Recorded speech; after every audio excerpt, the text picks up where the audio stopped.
قتلتني خنقا ثم رمتني من سطح المنزل، وبعد أن أحرقتني قطعتني وهشمت عظامي لإخفاء الجريمة. أنا ريتاج من العراق، عمري 9 سنوات.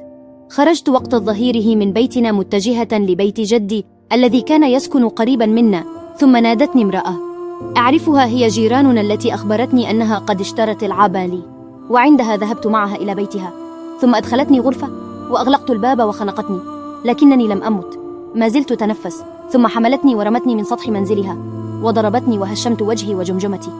وبعد ساعات انتشر خبر اختفائي وجاءت الشرطة وبدأت عملية البحث عني. توترت المرأة التي قتلتني، فاشعلت النار وقطعتني وخبأت أجزاء من جسدي داخل بيتها، وأجزاء أخرى رمتها في مكب النفايات، وأجزاء أخرى تحت سرير خشبي.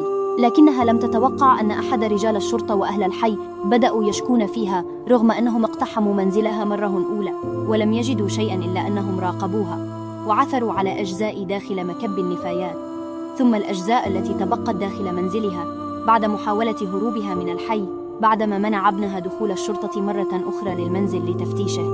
تم إلقاء القبض عليها، لكنني لم أعرف حتى الآن لماذا قتلتني.